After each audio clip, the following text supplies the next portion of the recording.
Hello. Sleeping pills के 8th episode में आज हम लोग पढ़ेंगे टूथ के स्ट्रक्चर के बारे में, टूथ डिके या डेंटल कैरीज, और साथ में पढ़ेंगे क्लासिफिकेशन ऑफ टीथ के बारे में। ठीक है, चलिए स्टार्ट करते हैं। Structure of tooth. ठीक है, चलिए। तो ये आ गया हमारा जॉ बोन।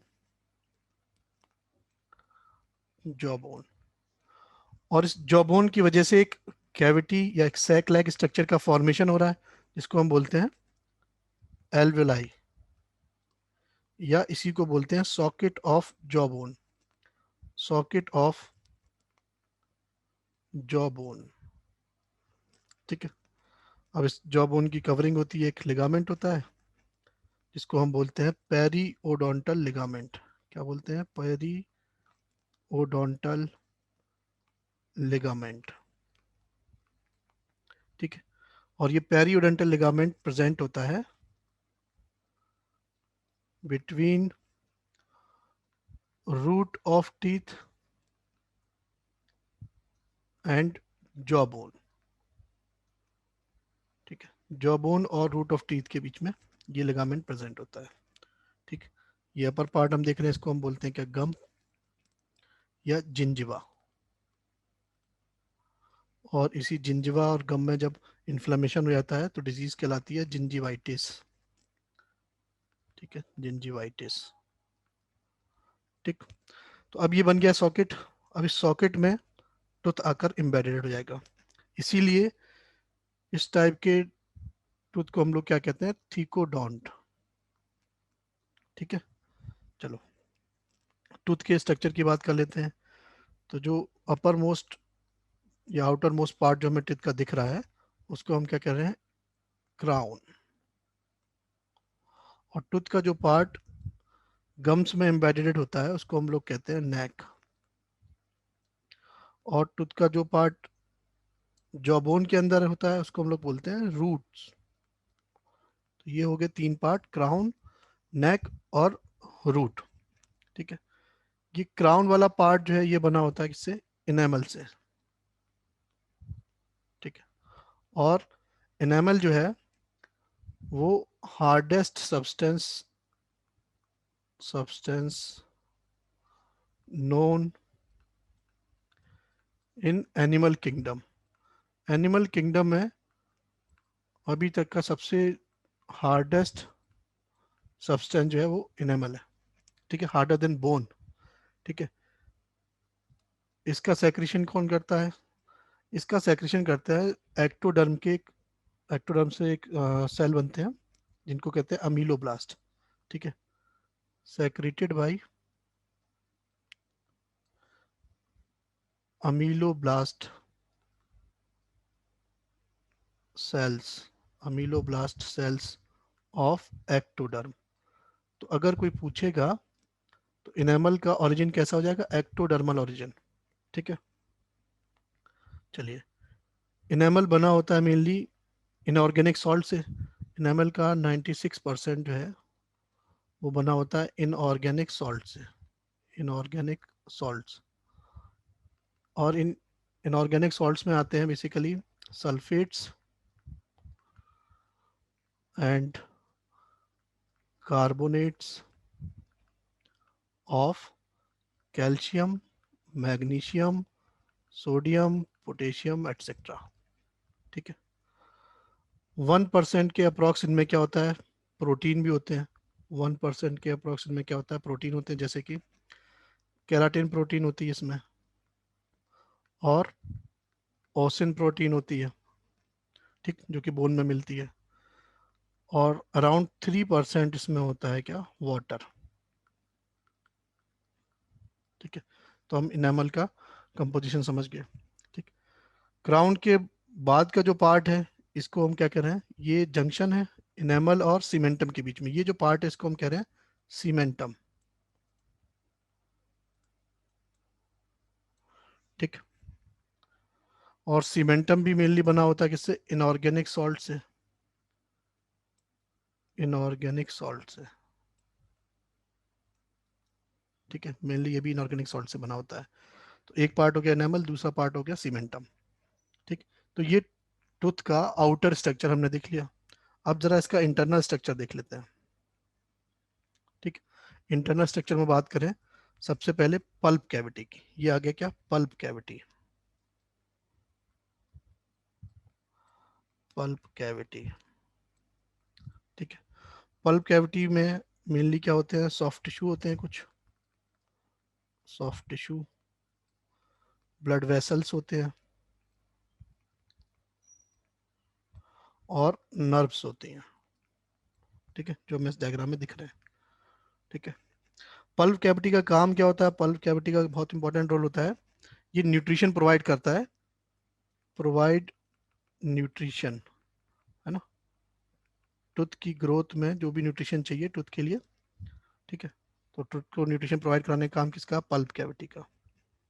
ठीक, और पल्प कैविटी में ही देखो एक एपिकल फोरामेन होता है, इसको क्या बोलते हैं, एपिकल फोरामेन, है ना। फोरामेन मतलब होल लाइक स्ट्रक्चर, जिसके थ्रू ब्लड वेसल्स और नर्व्स एंटर करती है। ब्लड वेसल्स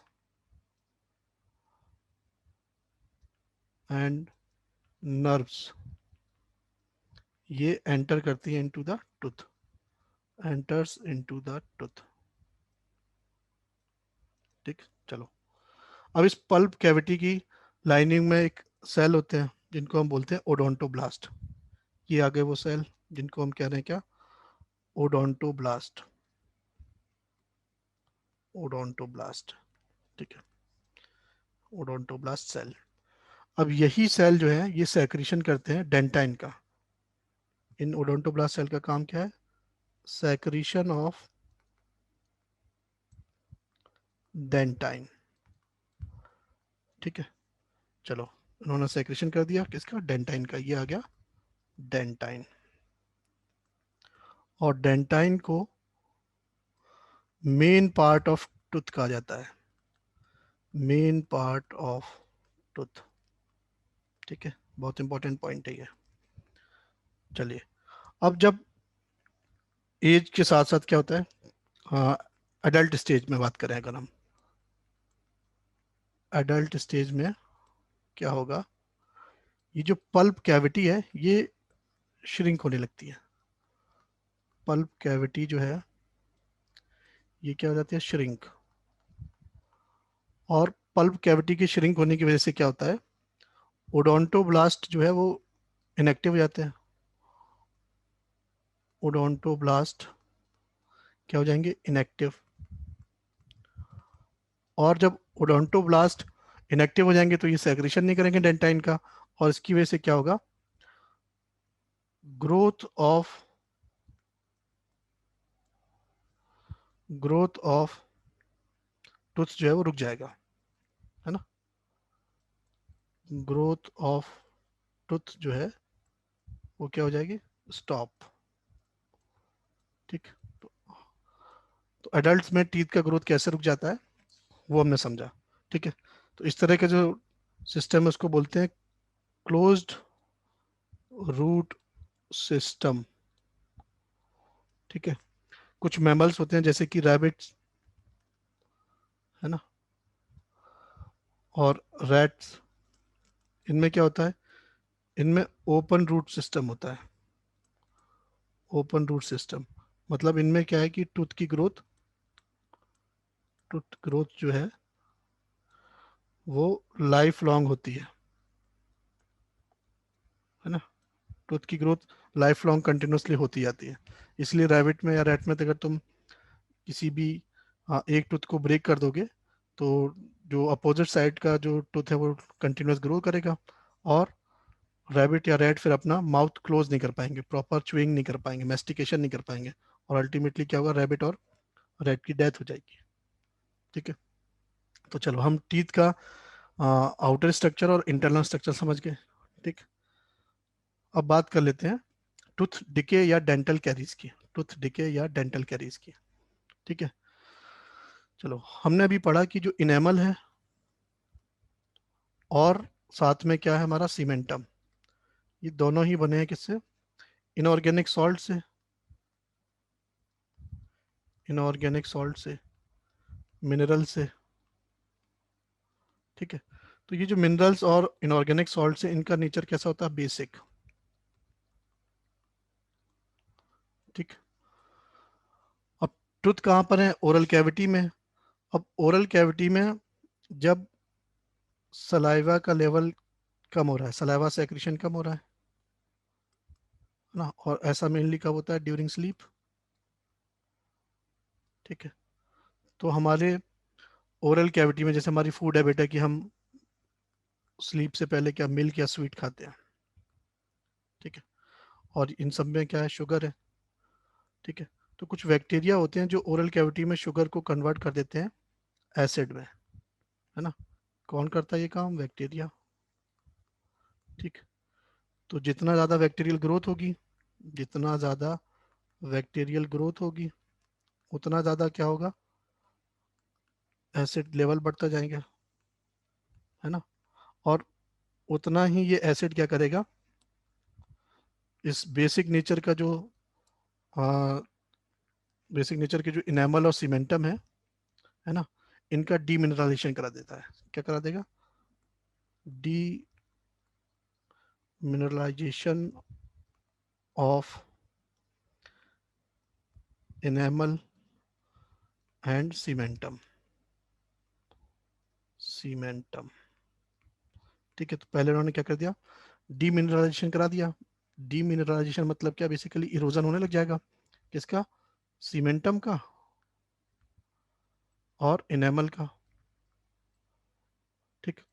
तब तक हमें पता चलता नहीं है। फिर धीमे धीमे क्या होगा कि देखो एक होल का फॉर्मेशन हो गया, है ना। इरोजन स्टार्ट हो गया एनिमल का और कहते हैं सीमेंटम का। फिर जब ये बैक्टीरियल ग्रोथ जो है होते होते कहाँ पहुंच जाती है? पल्प कैविटी में। बैक्टीरिया कहाँ पहुंच गए? पल्प कैविटी में। और पल्प कैविटी में क्या करा देते हैं? ये इन्फ्लेमेशन। और पल्प कैविटी में इन्फ्लेमेशन की वजह से क्या होगा? स्वेलिंग, पेन जैसी चीजें होती हैं, है ना। Swelling, pain. ठीक है। इस तरह के सिम्टम आने लगते हैं, तब हमें पता लगता है कि भाई डेंटल कैरीज या टूथ डिके हो गया है। फिर हम जाते हैं डॉक्टर डेंटिस्ट के पास ट्रीटमेंट के लिए। ठीक है। चलो, एक चीज और होगी इसमें कि ये बैक्टीरिया क्या करेंगे? टूथ के अराउंड, जैसे ये टूथ है, और टूथ के अराउंड क्या कर देते हैं? प्लाक का फॉर्मेशन कर देते हैं। Plaque formation. ये कौन कर रहा है? ये भी बैक्टीरिया की ग्रोथ की वजह से हो रहा है।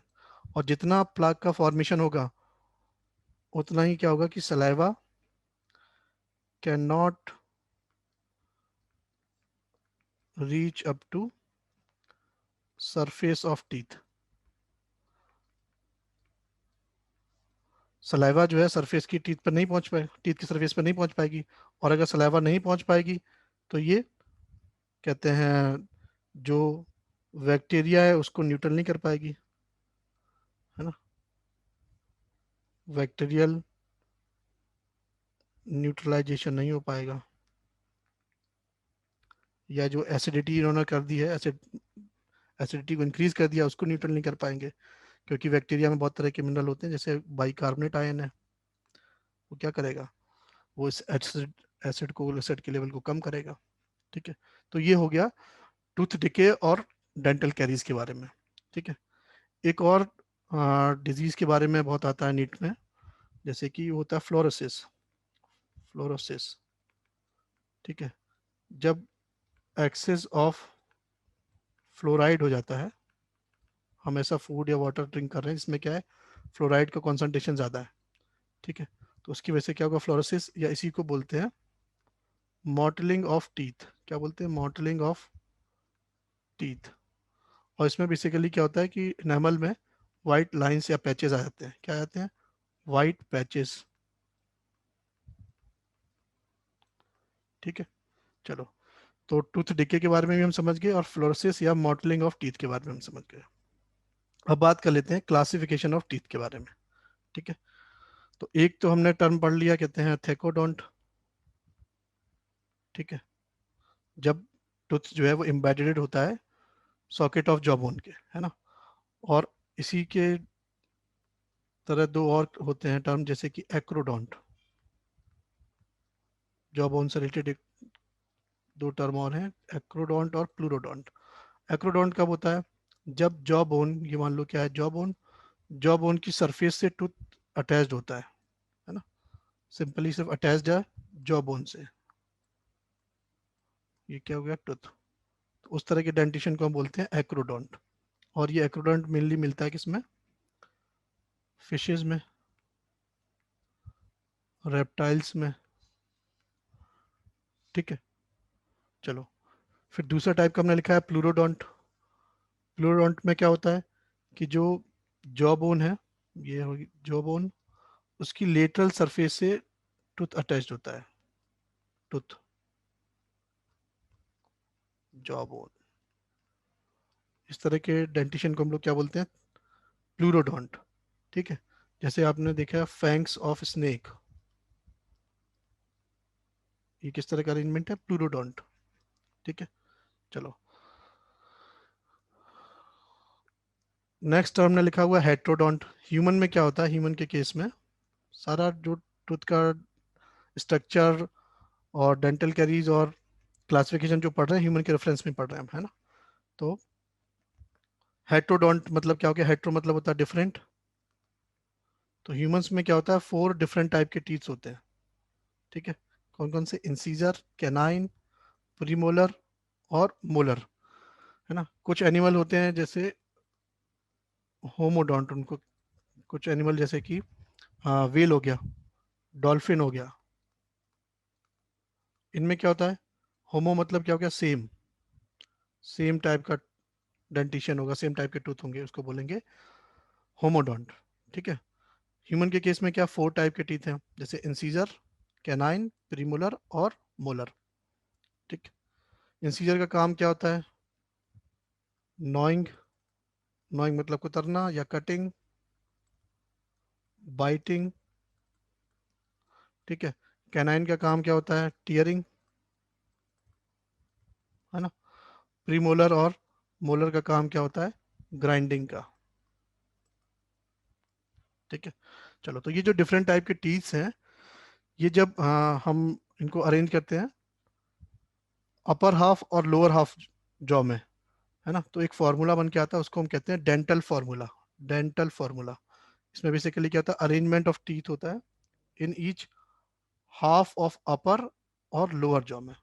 और किस ऑर्डर में अरेंज होते हैं? पहले इंसीजर, फिर कैनाइन, फिर प्रीमोलर और फिर मोलर, ठीक। तो एडल्ट के केस में डेंटल फार्मूला क्या है? 2 1 2 3, ठीक है। अपर हाफ में और लोअर हाफ में भी 2 1 2 3। तो ये क्या होगा? इंसीजर, कैनाइन, प्रीमोलर और मोलर, ठीक। चाइल्ड के केस में क्या है? 2 1 0 2 2 1 0 2। तो यहाँ पर हम देख रहे हैं कि क्या एब्सेंट है? प्रीमोलर जो है वो एब्सेंट है, ठीक। अच्छा, एक और चीज आप देख सकते हैं यहाँ पर, चाइल्ड के केस में क्या है? 2 मोलर है ना। और इन मोलर का जो सॉकेट होता है ना, इसी सॉकेट में एडल्ट्स में क्या आता है? प्रीमोलर, प्रीमोलर, ठीक है। तो एडल्ट के केस में जो प्रीमोलर आ रहे हैं, क्योंकि भाई चाइल्ड में तो प्रीमोलर एब्सेंट थे, लेकिन एडल्ट में प्रीमोलर प्रेजेंट है, तो ये कहाँ पर आ रहे हैं? इन्हीं मोलर्स के जो सॉकेट थे उसमें प्रीमोलर आते हैं। इसीलिए देखो तुम, एडल्ट में प्रीमोलर का नंबर कितना है? 2 है, ठीक है। और ये जो मोलर आते हैं ये न्यू सॉकेट में आते हैं, ठीक है। चलो, क्लासिफिकेशन में नेक्स्ट टर्म जो है वो है डायफायोडोंट। ह्यूमन के केस में क्या होता है? 2 सेट्स ऑफ टीथ आते हैं, ठीक है। उनकी पूरी लाइफ साइकिल में 2 सेट्स ऑफ टीथ आते हैं। पहला सेट जो होता है उसको बोलते हैं टेम्पररी टीथ या डेसिडुअस टीथ, क्योंकि वो कुछ पर्टिकुलर टाइम के बाद क्या होता है? शेड ऑफ हो जाते हैं या रिप्लेस हो जाते हैं। और इन्हीं को क्या बोलते हैं? मिल्क टीथ भी बोलते हैं, क्योंकि ये ज़्यादा वाइट होते हैं, ठीक। और इनका टोटल नंबर कितना होता है? 20। और दूसरा टाइप का जो टीथ है उसको, दूसरे सेट को क्या बोलते हैं? परमानेंट, ठीक, जिनका टोटल नंबर होता है 32। और ये किस में मिलेंगे हमें? एडल्ट में, ठीक है। चलो, एक और टर्म हमने लिख रखा है। अच्छा, डाइफॉइडोंट का मतलब हो गया 2 सेट्स ऑफ टीथ। कुछ एनिमल होते हैं जिनमें सिर्फ एक ही बार आता है, उनको बोलते हैं मोनोफायोडोंट। मोनोफायोडोंट, जिसमें क्या होगा, सिंगल सेट्स ऑफ टीथ। ठीक है, लाइफ में एक ही बार आएंगे, जैसे कि वेल में होता है। ठीक। कुछ में क्या होता है, बार बार आता है, जैसे पॉलीफायोडोंट हो जाएगा वो। पॉलीफायोडोंट, पॉली मतलब क्या, मैनी, और मोनो मतलब क्या था, सिंगल। ठीक है, ह्यूमन के केस में दो बार आ रहे हैं। कुछ एनिमल जिनमें सिर्फ एक ही बार आता है उसको बोलते हैं मोनोफायोडोंट, और ऐसा हमें मिलेगा वेल के केस में।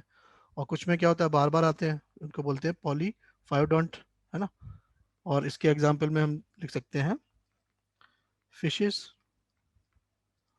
एम्फीबियंस, और कुछ रेप्टाइल्स भी।